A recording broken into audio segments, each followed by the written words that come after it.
Shabbath, Shalom, Sabbath, peace. Shalom Laha Alahayim, peace to the gods. Nawathan, Kal, Halalium La, Salaki.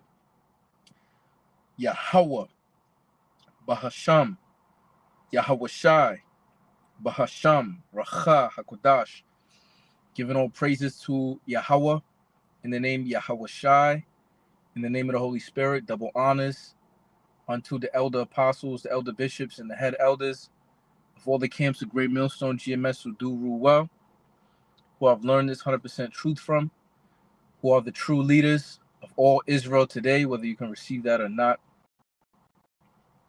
Peace, blessings, and salutations to the Bayath Dawada, the house of David or the tabernacle of David being risen up in these last days as the Lord is closing the breaches thereof, sealing up his elect, all right, closing the doors of mercy, those predestined spirits of election, all right, the predestined spirits to have salvation, which is deliverance from this impending danger from the Lord that the prophets on the highways and hedges is prophesying that will come. All right, starting with the governing body in the kingdom to come. 144,000, 12,000 men of each tribe of Yasha'Allah, Israel, Yah, He, Shah, Prince, Allah, power, princes of the power.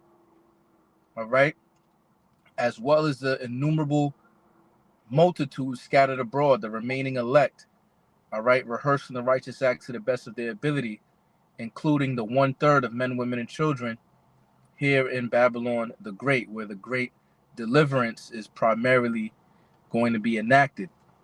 Okay, this is your brother Tasapanya of the GMS DC camp, Adawan Ratazah, Lord willing. This Sabbath lesson, Shabbath lesson, quick hit, digital epistle is edifying unto the elect, builds you up. Okay, and pursuant to the topic, it's also a faith booster. The fashion of this world passeth away. All right. Now that is only that. It's funny because the dichotomy, right? There's people that don't want the fashion of this world to pass away, but yet those that are in this truth cannot wait or hasten the day of the Lord, as the scriptures say. They're praying that the days be shortened, as the scriptures say. All right. They are comforted when Yahweh Shah said that he's going to come quickly, as it says in the scriptures, that the day draweth nigh. The day of what? The day of the Lord. The day of Yahweh Bahasham Yahweh Shai. Okay? Which is the kingdom of heaven being fully established, all right, in righteousness on earth as it is in heaven. Okay? So this topic is pursuant to 1 Corinthians chapter 7. All right. And I got the etymology in my comment section for the word fashion. Okay. So I'm gonna read it real quick so we get an understanding. All right, because this is not fashion as far as, oh, he's a fashionista.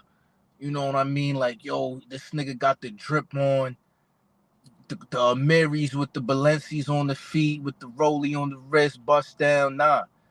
Okay. We have to go into the etymology of words. We have to go into the Greek. We have to go into the Hebrew. All right, to fully understand what is being spoken of if the Holy Spirit is working with you. So the word fashion of how King James got his counsel, all right, that King James the Israelite, okay, got his counsel to translate the Bible from its original tongues into the English, the Old English, the King's English, he used the word fashion, okay?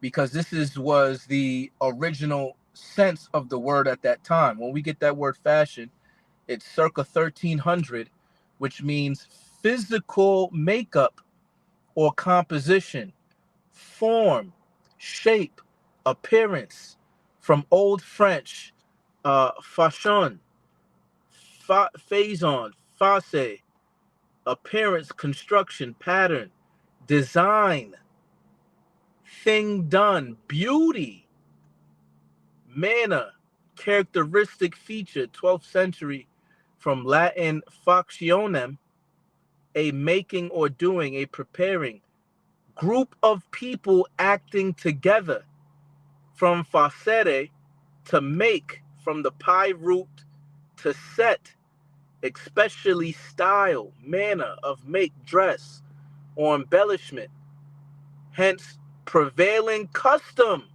woo, mode of dress and adornment, prevailing in a place and time, meaning good style, conformity to fashionable society's tastes. Okay? So notice how it said prevailing custom, which I think that's deep.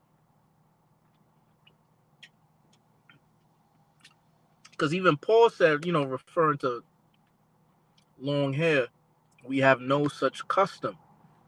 Okay? And why I bring that out is because if those was the customs of the heathen, the custom or the fashion of this world, everything that the world do, is passing away. Okay, so let's go to 1 Corinthians chapter 7, and we're going to start at verse 29.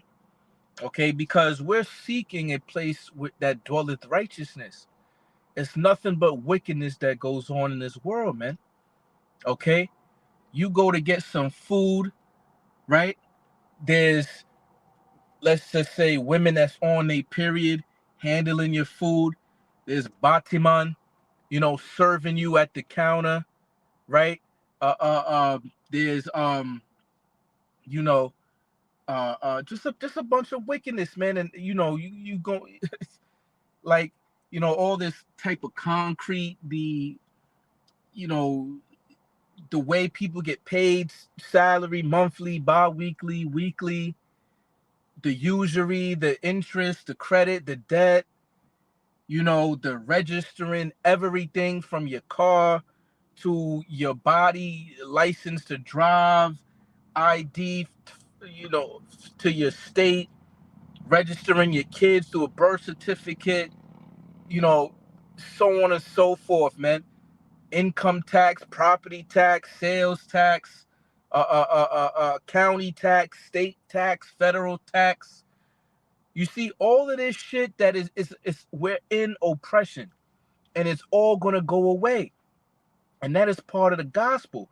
But we have to give diligence to make our calling and election sure. We see through the lines. We have deprogrammed the cryptic matrix that Esau has tried to put over all nations, so to speak. You see, we have woken up, all right, to the spell of slumber, all right, of this spiritual left-handed NyQuil that Esau tried to force feed you, man. And it's all through the grace and the mercy of Yahweh Shem Shah that we able to understand the book, him supping with us, him giving us these mysteries to know what's going on, where we came from, where we at now, and where we're going. Okay? Hey, that is beautiful right there, Octawada. This is custom, all right, from the Strong's H2708, all right. Oh, matter of fact, let me get this first. Yeah, this is from the brother Tazadakta, Yabashim Yashabrakata, Ahabatha.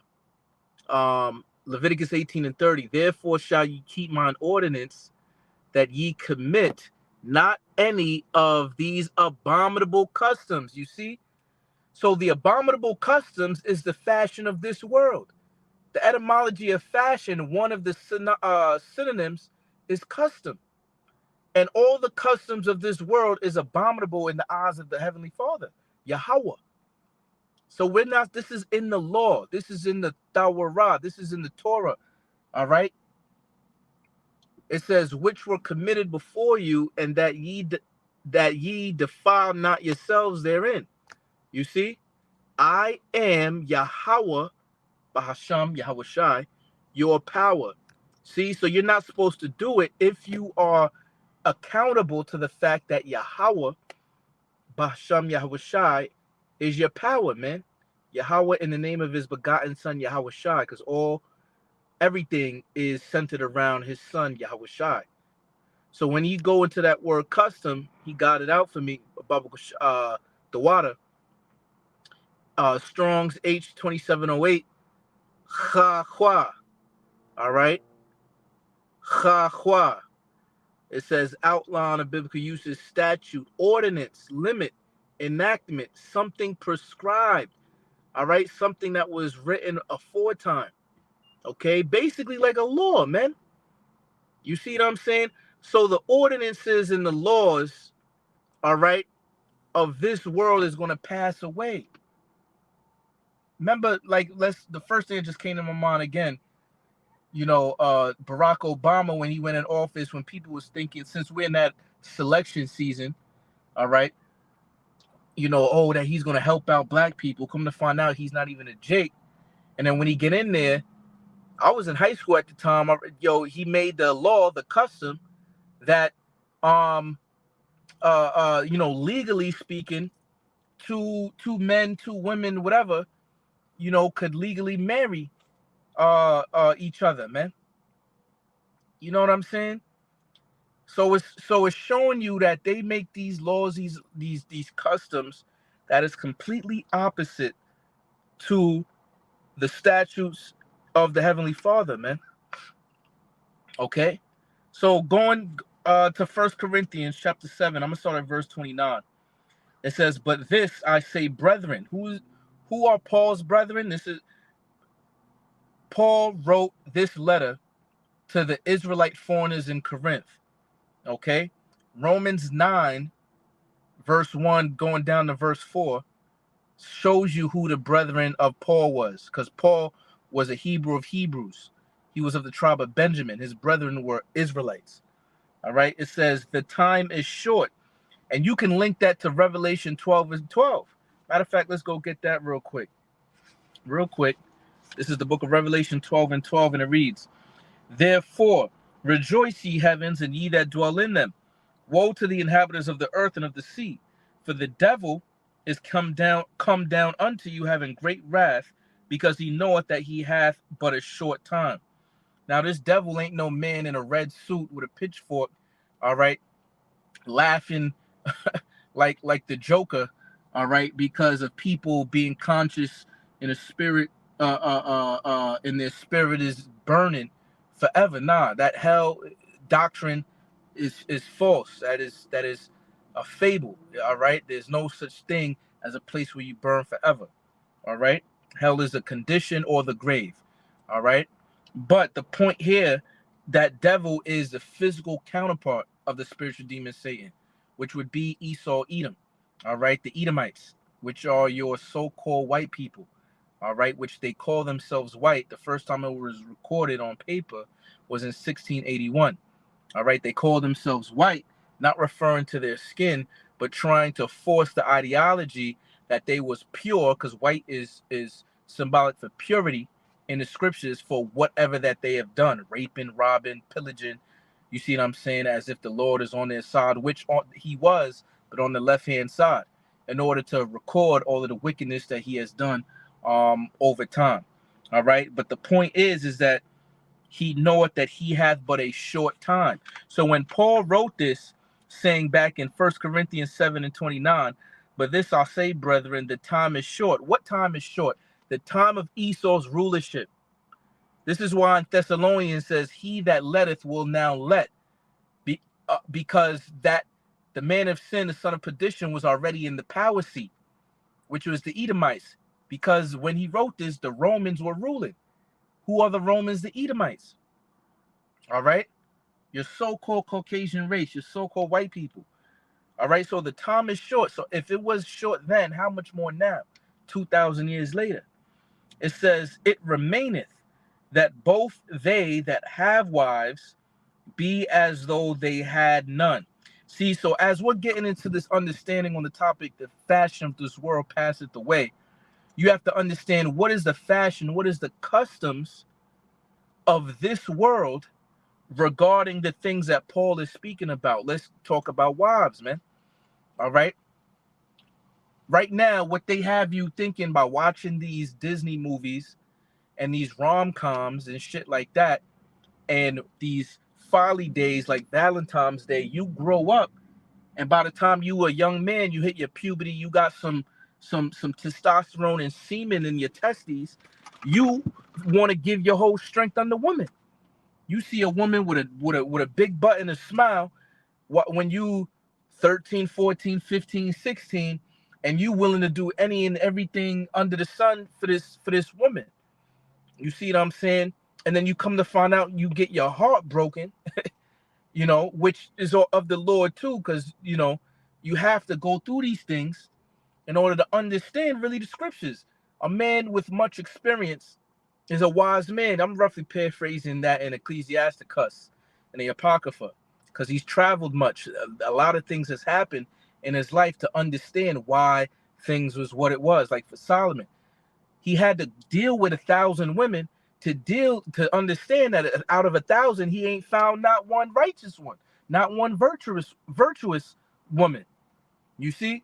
So the bending down on one knee, the going to the courts to have the Esau all up in your shit and all of that.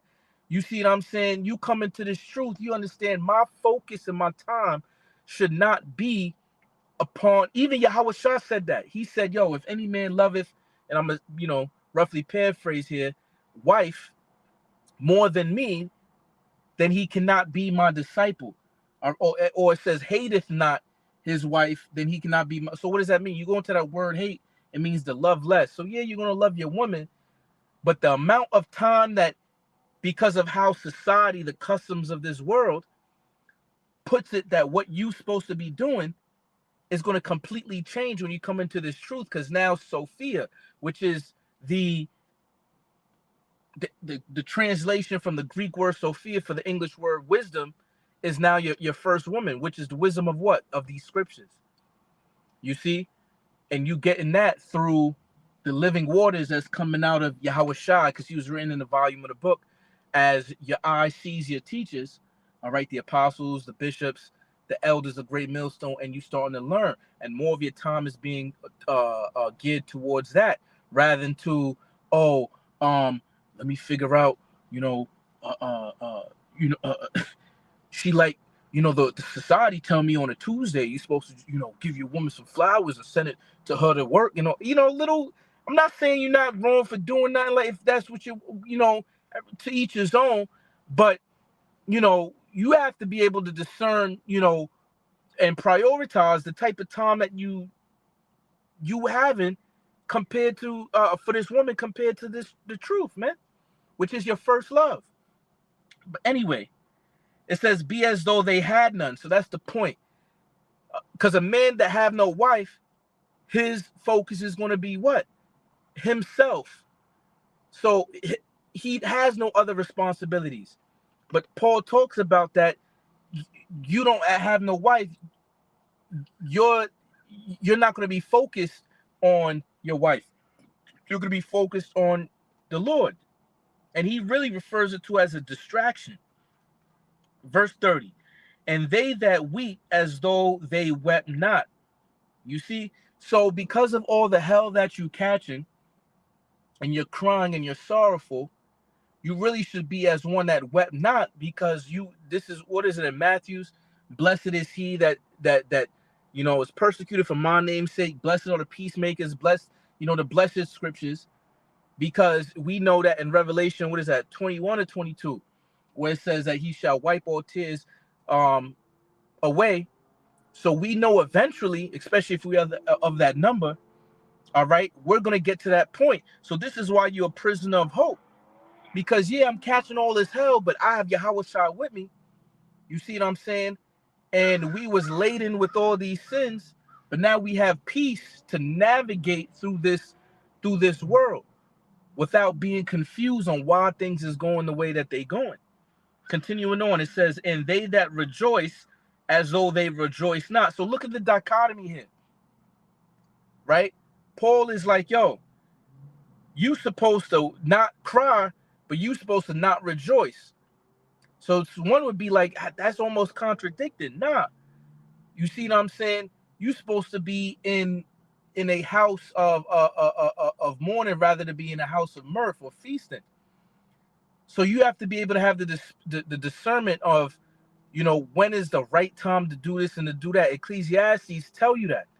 All right, there's a time and place for everything under the sun, roughly paraphrasing. All right, so that time to rejoice is in that, eat and drink and be merry, and let's do whatever the fuck we want. Thou do as thou wilt type spirit. Nah, man. All right, this ain't the time to be rejoicing because the kingdom ain't here.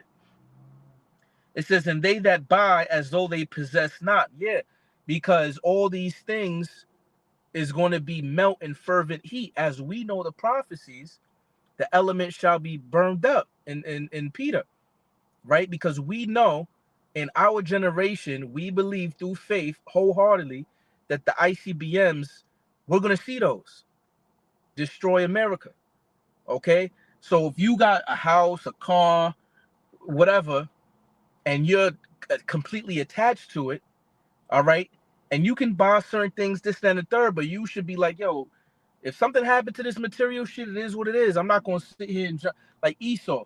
He got $10 million on the stock market.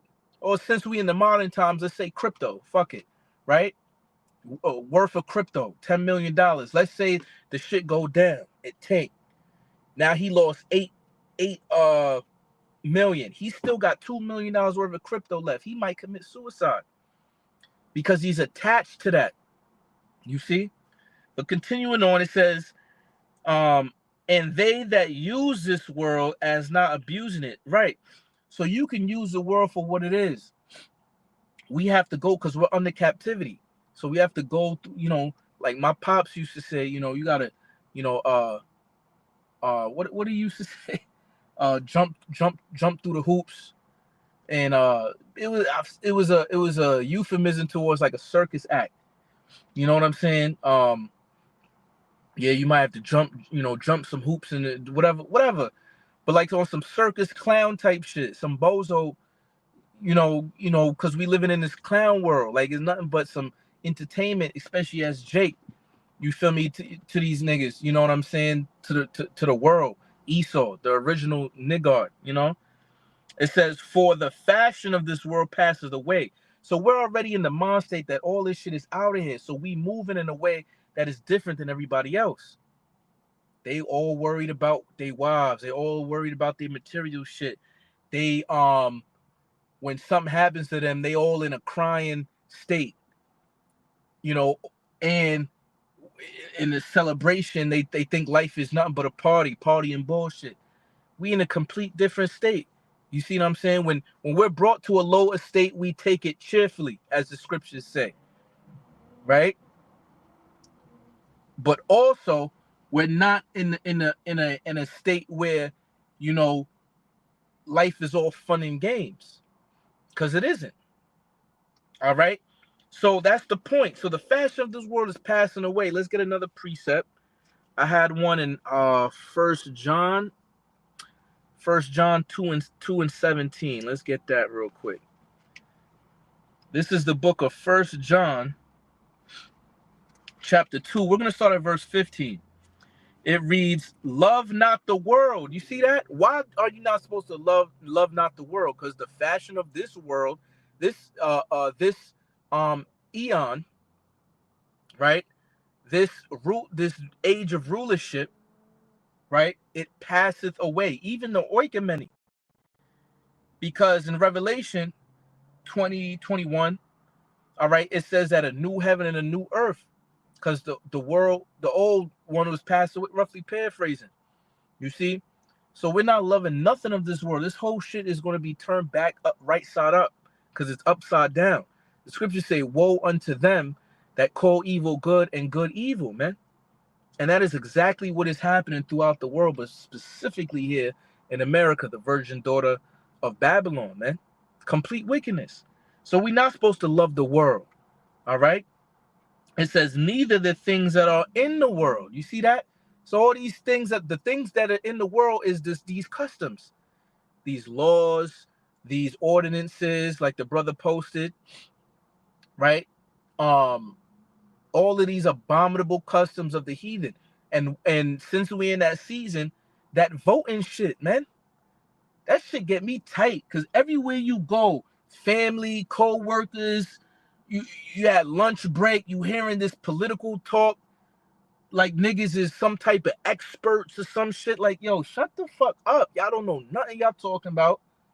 Niggas want to try to get into you and yo vote to make you vote, and then you look that crazy when you say like, nah, I choose not to partake, man. I appreciate it though.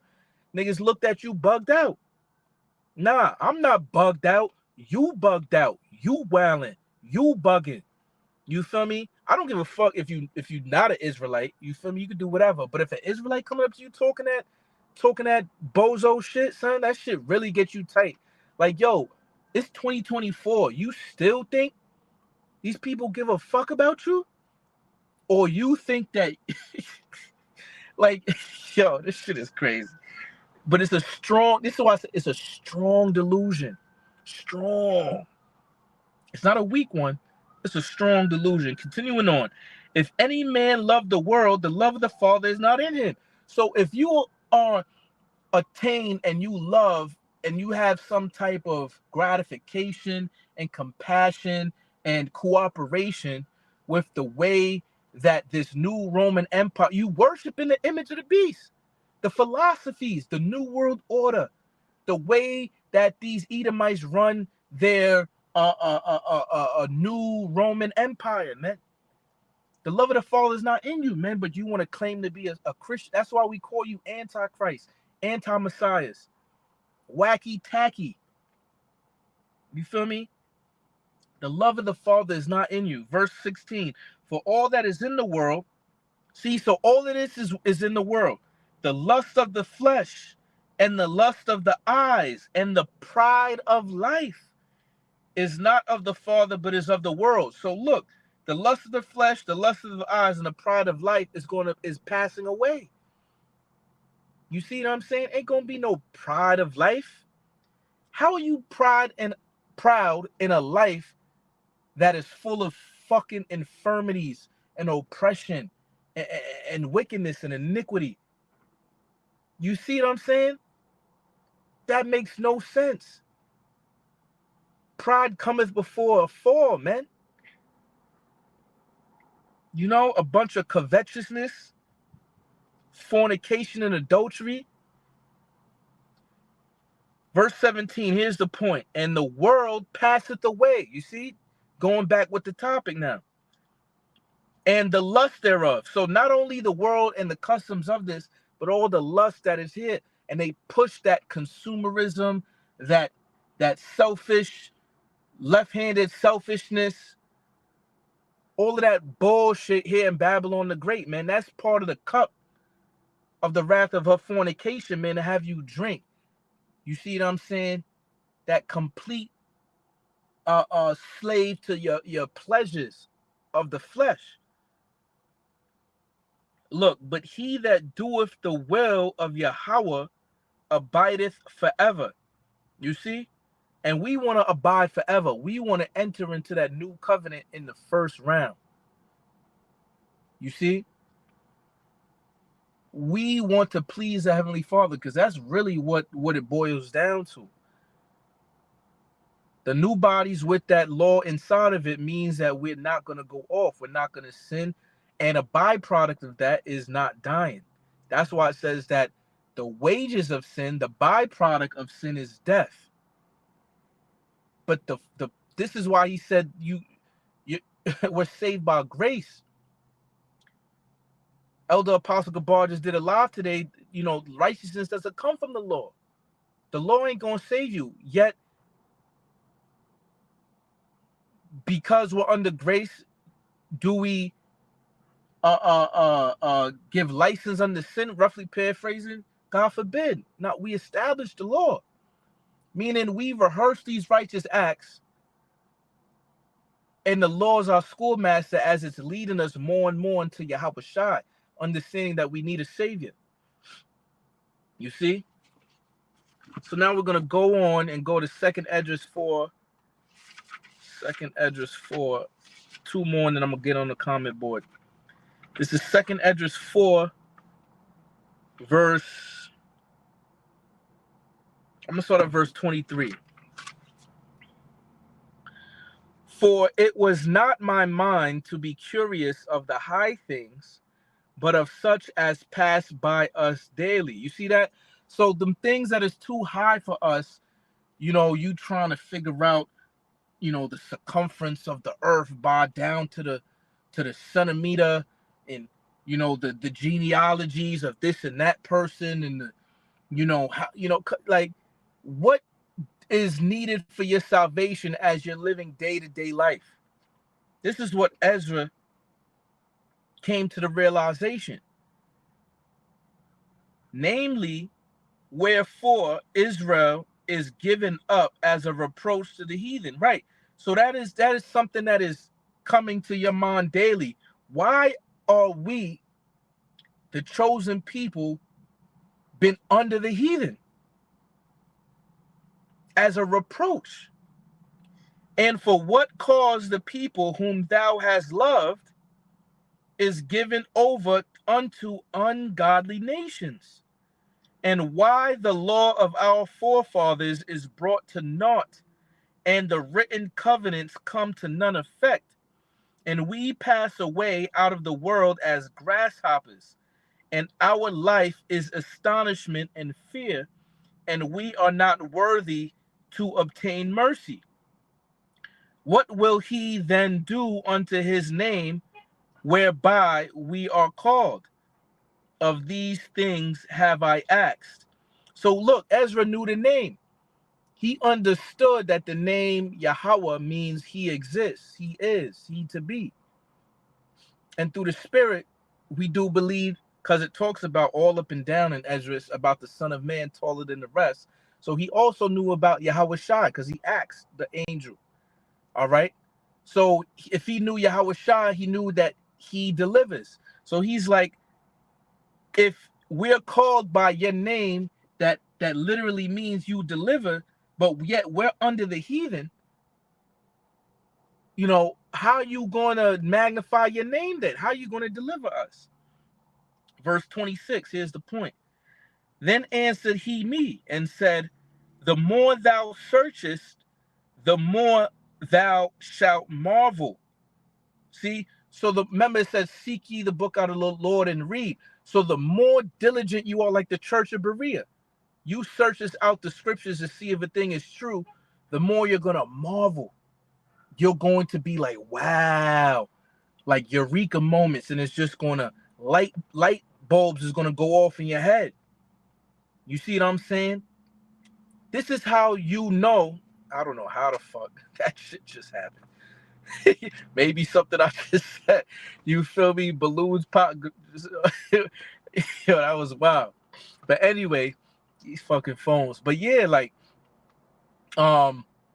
what's the name? The more thou searchest, the more thou shalt marvel.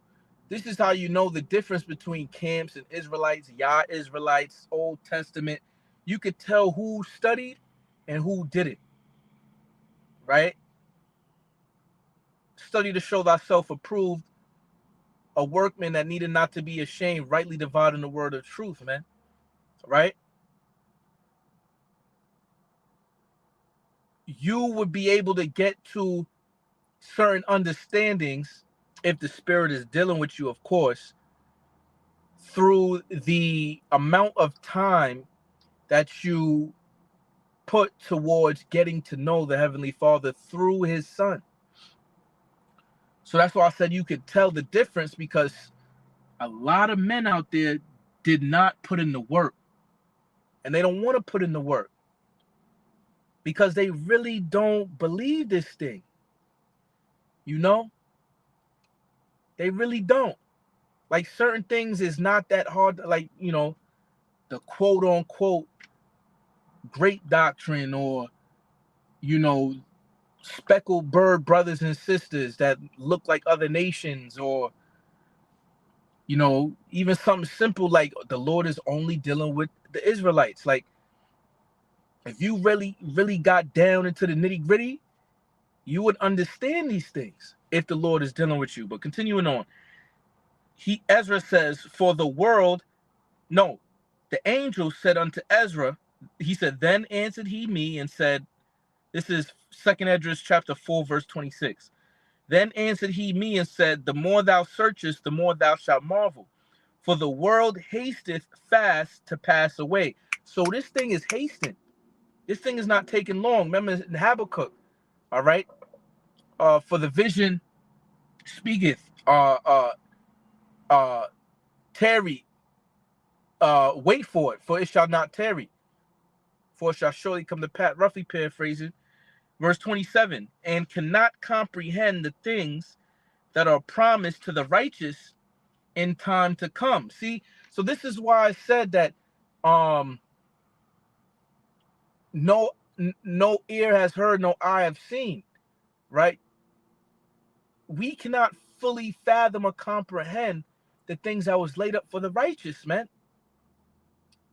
So just to give a quick little example, you know, this is before we knew as a little kid, before maybe some of y'all already knew, but, you know, with that bum ass Christmas shit, and let's say a parent or something got you something or whatever, you know, but you asking, yo, what is it?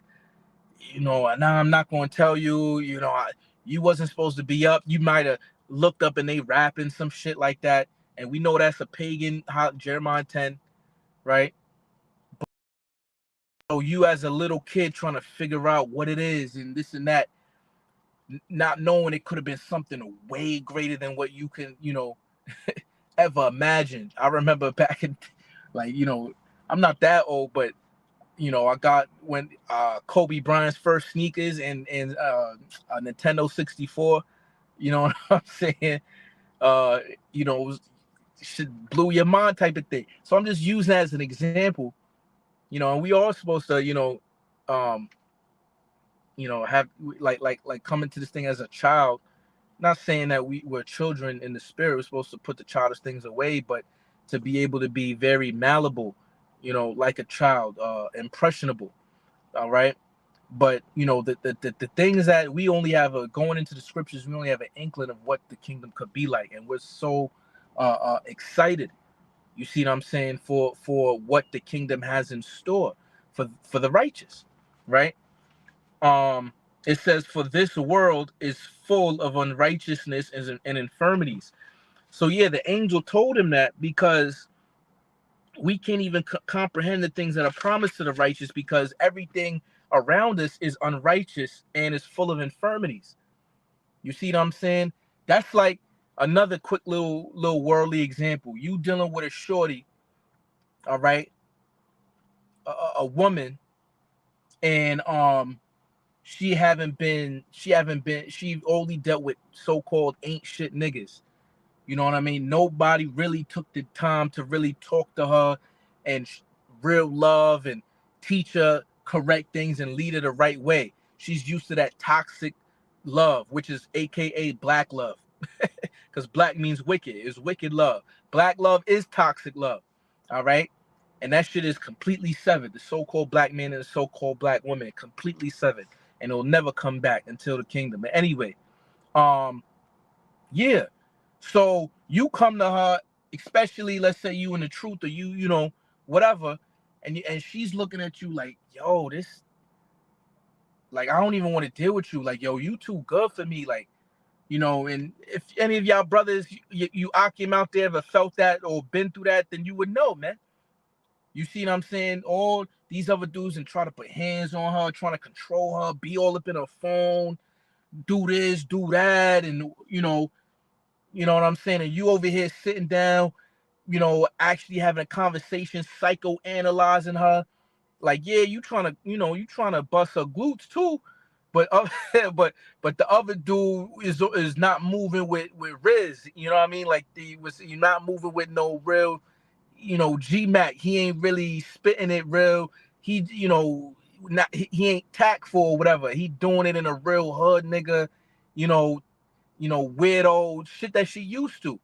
Project ghetto hood nigga type shit, trying to holler at her for the used box. So she coming at you like, yo, why you treating me like this? You haven't called me bitch not one time. You haven't, you feel me, wild out on me, like you feel me? So I'm using that example for this is why the angel said, like, yo, you can't comprehend the kingdom and its righteousness because so much unrighteousness is around you. You in the valley of the shadow of death. You in the belly of the beast. You feel me? We can't even fully understand what a virtuous woman is. Just using that since I was talking about that. We can only try to understand by reading the scriptures and imagine what it would be like, because even brothers would say, your woman not yours, even if you got a virgin, you da da da da da.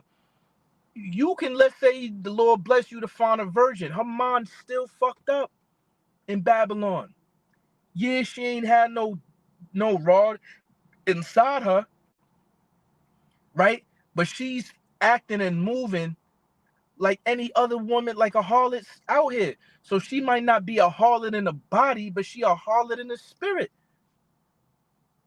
There's plenty, not saying plenty, but there's women out here that ain't got popped yet, but you wouldn't know because they got booty shorts and they stomach is out and they titties is out and they got weave in their head, you know what I mean? And they just got out of high school. They 19, 20 years old, maybe in college doing that. Well, I'm not giving it up until he marry me and put a ring on, thinking proud of herself because she ain't give it up, but she don't have no type of wifely qualities. I'm just using this as an example. All right, but let's continue on, man. This is the last precept. All right, and then we're going to go to the comment board, 6 and 20. Second Esdras, chapter 6. I'm going to start at verse 17. It says, and it happened that when I had heard it, I stood up upon my feet and hearkened, and behold, there was a voice that spake, and the sound of it was like the sound of many waters. Who had the sound of many waters when he talked? Yahweh Shai. That's pursuant of Revelation chapter 1 and 15. All right. Verse 18, it says, and it said, behold, the days come that I will begin to draw nigh. See, so this should be in the red letter because he referred to in the first person that I will begin to draw nigh. Didn't Yahweh Shai said that the kingdom of heaven is nigh? It says, and to visit them that dwell upon the earth. You line that up with second Esdras, what is that, chapter 9, right? That he said that the highest shall begin to visit the world which he made. Who's the highest? Yahweh. How is he going to visit the world? Through his son Yahweh Shai, with the angels, the heavenly host following him. Okay, so the days is coming fast. All right, and he's going to visit them that dwell upon the earth, and he's not meeting them as a man. All right, as it says in the book of Isaiah, verse 19, and will begin to make inquisition. What does it mean to inquire? All right, um, to question, right? To search out, and will begin to make inquisition of them, what they be that have hurt unjustly with their unrighteousness. You know what that remind me of in Joel chapter 3? Joel chapter 3, right?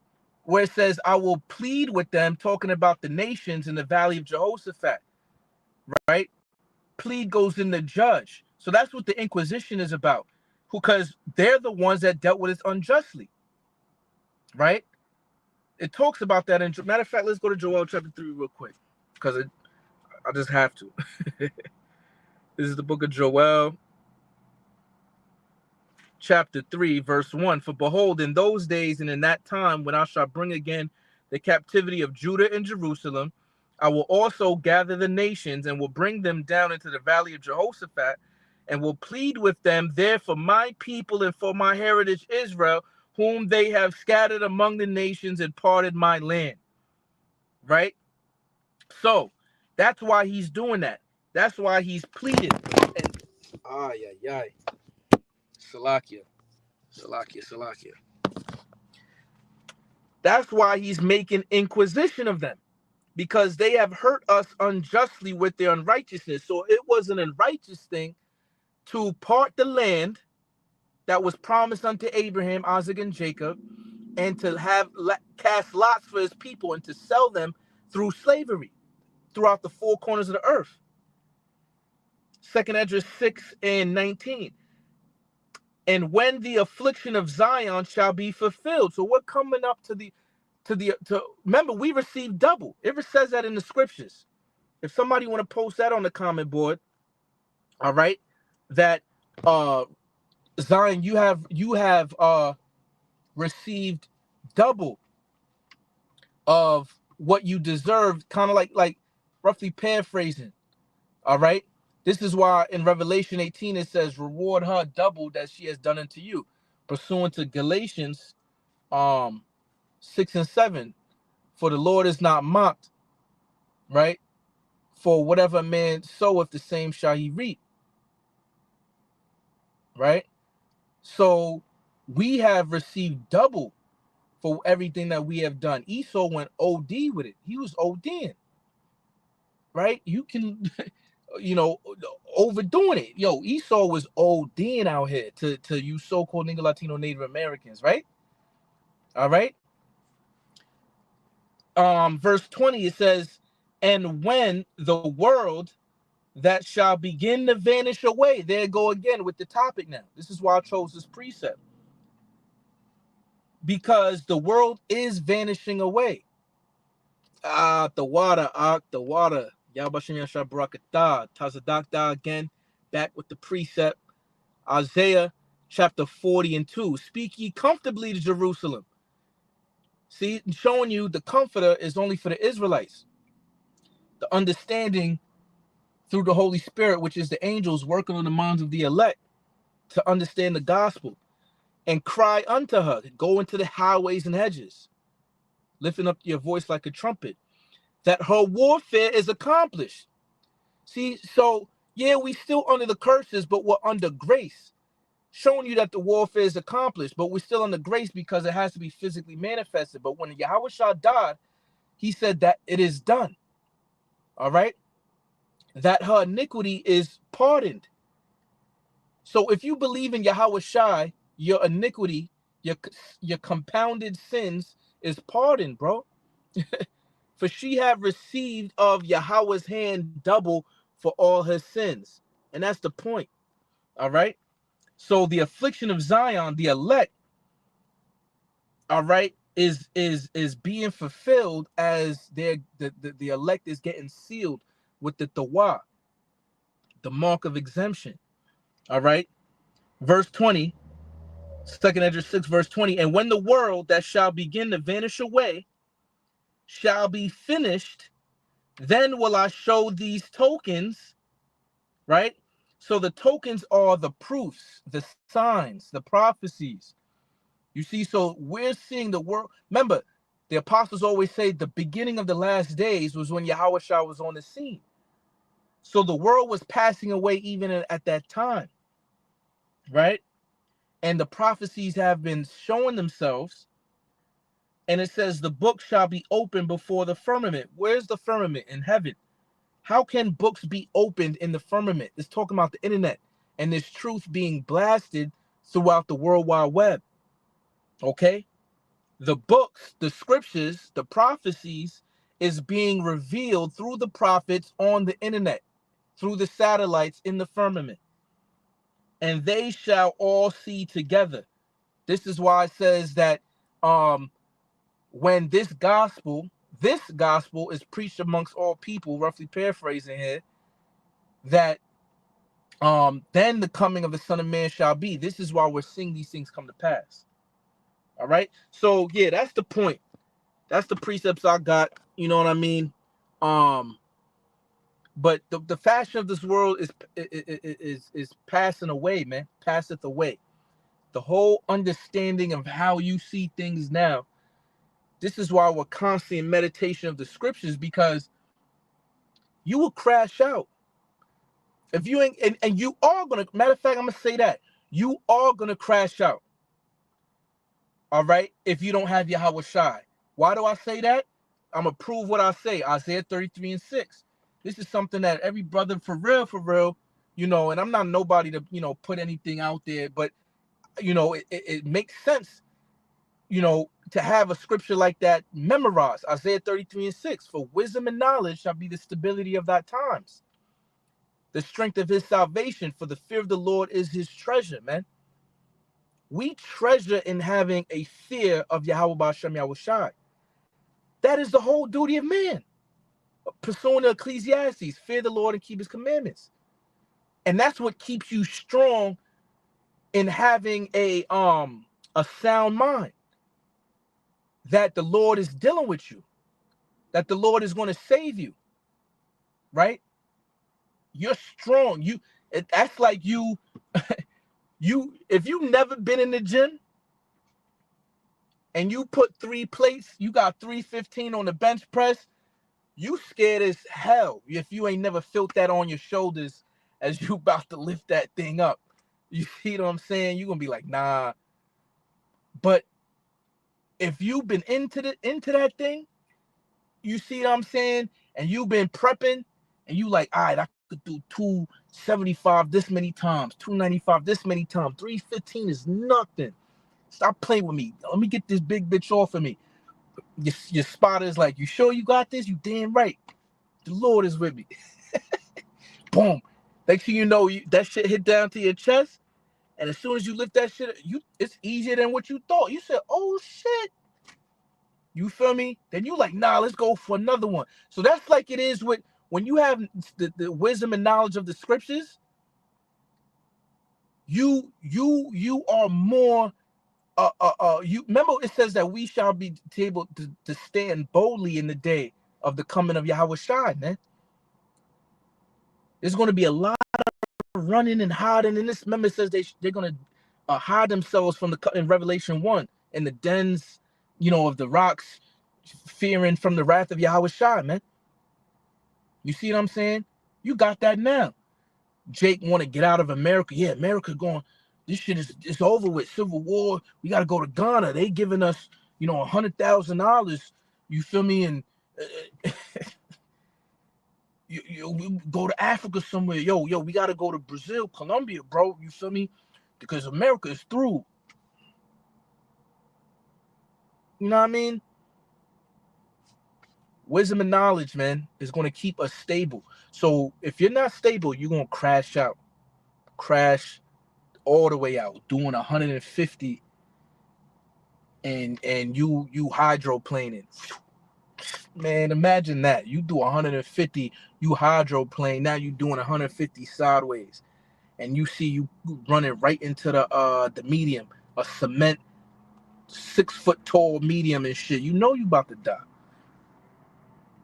You feel me? And that's why it's going to be complete chaos in these streets, man. But the Lord is going to give us a sound mind in that time. And because we know when this shit hit the fan, we like, yo, we know this shit is supposed to hit the fan. We know it's supposed to pass away. The fashion of the world is passing away. So when Jacob's trouble hit, we like, yeah, let's get this thing on and popping. Push that chip. You know, I'm gonna leave it at that, man. Man, Lord willing, Abba Ratazah, Adawan Ratazah, Yahweh, Ratazah Bahasham Yahushai Bahasham Racha Hakwadash is edifying to the elect, man. Oh, this is a good one. From the brother again, tells the doctor, 1 Timothy 1:19 in the NLT. Cling to your faith in Yahushai and keep your conscience clear. Woo-hoo. For some people have deliberately violated their consciences. As a result, their faith has been shipwrecked, crashed out, dumbed out, dummy, goofy. You feel me? It's over with. So we supposed to cling unto this faith, man. Just like a woman's supposed to be all up under her man. That's exactly what's going to happen in Isaiah 4:1. See, now that I'm thinking about it, that Isaiah 4:1 is literally like a microcosm of how we are as chaste virgins unto Yahushua. Yo, we gonna do. Listen, we just want to be called by your name, Yahushua. Save us from this reproach, man. My brother with me, this brother's with me, we all together. What's up? You our husband, man. So imagine when that time hit and all these women is just coming onto you. You like, yo. Yo, man. Oh, man, son. It's going to be beautiful, bro, when this shit is over with. When this shit pass away. Pass away, man. We can't wait, bro. I can't wait. You know what I mean? Sometimes even thinking about it, be like, want to stop yourself from getting emotional, man. But we men, you know? But it's like, yo, son. Tired, man. That's why you put it all to Yahushua. You pray in your secret place, you know, that this thing is over with, bro. Lord willing. I did not mean for this thing to be that long, but I don't know. I just felt listening to a video, Elder Pastor Tahar. Elder Pastor Tahar said, yo, I love the apostle, bro. Yo, if you not diligent, you want to do your little 5-minute here video, 10-minute here video, hey, the Lord might destroy you. I said, nah, I gotta do some yo, I gotta get it in. I don't care. I ain't got nothing else to do. It's the Shabbat. Let's get it. Let's get busy. Let's get into these scriptures. You feel me? Because we can always do more, man. That's the spirit that we gotta be in. We can always do more. You know what I mean? So, hey, and you have to believe that these labors of love, because you're doing it out of love, at least you should be, that the work that this ministry that you in, that you're doing for Yahweh B'Shem Yahushua is going to follow you, man. And we believe that. And whatever outcome it is, man. You know? Because we know the consequences. Going in front of the judges or whatever. Going to the concentration camps. Whatever it may be, man. You know what I mean? Not eating, you know, for a little while or whatever. You know? But trust and believe, a day that passes is a day closer to the kingdom of Yahushua. And a day closer to the downfall of this devil, man. And his fucking wicked ass kingdom, man. That's why we say Abad Babor, man, because it's prophesied. Hey, I'm gonna leave it at that. Brakata Yahweh, Brakata Yahushua, Brakata Yahweh, Brakata Yahushua, Brakata Yahweh, Brakata Yahushua, Ba'asham Chakudash, call along Yahweh, Ba'asham Yahushua, Yahweh Ba'asham Yahushua, Brakatam, and everybody tuned in. Lord willing, that was edifying, man. On to the next one. Shabbat Shalom. It ends tonight. All right, the new moon is on October 31st. What is that? Thursday night to Friday night. All right. Stay watching. Stay praying. It's getting real. It's getting real. On to the next one. Shalom.